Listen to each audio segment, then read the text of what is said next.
Seems only fitting that I talk about my experience meeting him 6 months ago. Full transparency, I didn't want to talk about this because I thought me making a video about it would prevent me from being invited to other places by Bunnie. But now I don't care, and I was never the problem here.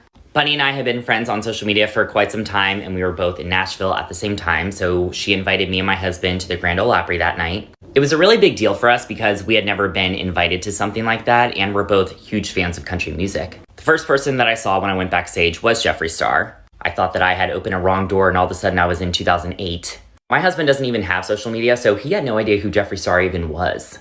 I thought he canceled himself a long time ago, but apparently he was there for Bunnie as well. Eventually, we all met backstage, and initially, it was fine.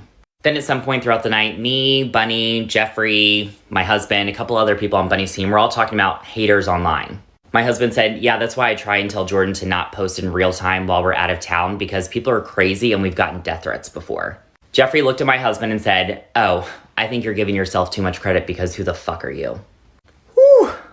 We are people that got invited to be in the same room that you're in, sweetie. But if you thought my tongue was lethal, my husband's even worse. My husband is 100% with the shits. I could just see the TMZ headline in my head. Some words were exchanged, but I kind of gave my husband a look and I said, drop it. Even though Jeffree was rude as fuck, I knew that he and Bunnie were really good friends and I'm the outsider here. So no matter what, I was on the losing end in this situation. I tried to do whatever I could to lower the temperature in that room. At one point, everybody was taking pictures together. I felt very fake in this moment. It was bad. I mean, there were even people that were on the wardrobe team that apologized to me and my husband. Bunnie tried her best to diffuse the situation, and she was like, oh, that's just how Jeffree is. I think that's the problem. I didn't take what he said personally because I'm pretty sure that Jeffree Star hates himself, but at the same time, you can't just go around talking to people like that. I don't care how much money you have. You're not better than anybody. Knowing what I know now, as grateful as I was to have been invited to the Grand Ole Opry, as soon as I saw Jeffree Star, I should have turned around and went home. I am a true fan of country music. Being backstage at the Grand Ole Opry and with those artists is a dream. It's just unfortunate that my experience is now a little bit tainted because of this. So when people show you who they are, believe them. Jeffree is such an amazing person and he only ever deserves love.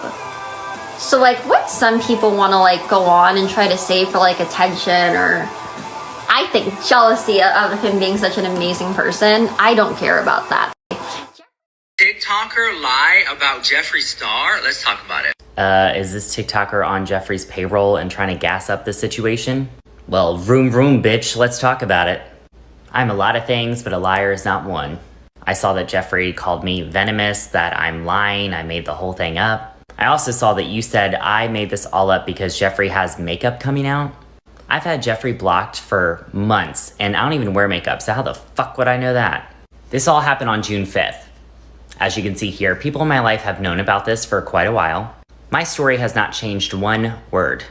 Before Bunnie blocked me this afternoon, she texted me and she was upset. This was the first text message I got. It said, wait, I actually stuck up for you, Jordy. I told Jeffree not to act like that. I apologized to you and your husband so many times. Sad that you would say that's all I said. I told her if she did stick up for us, me and my husband didn't hear it. I didn't recall her apologizing to us. I know the wardrobe department did. Even if Bunnie and I do have different recollections of these events, why is it that 2 out of the 3 people in this picture are acknowledging that something happened? And yes, context is everything because this is not when that interaction happened. What you're seeing here is when we first met. The rude comment happened like an hour after this. He knew damn well who we were at that point. Riddle me that. TikTok. Such an amazing person and he only ever deserves love. So like what some people want to like go on and try to say for like attention or I think jealousy of him being such an amazing person, I don't care about that stuff. Oh yeah, Corey Waters, people are so awful sometimes online. Like I don't know why people like to go try and make like mean rumors about good people that don't deserve that. Oh my gosh, God Kitty, how are you? Thank you so much for the heart me today.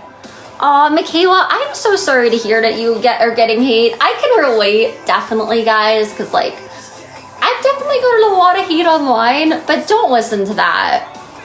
I don't know why some people are like that, where they just want to go try to, like, bring down good people. It's honestly so stupid.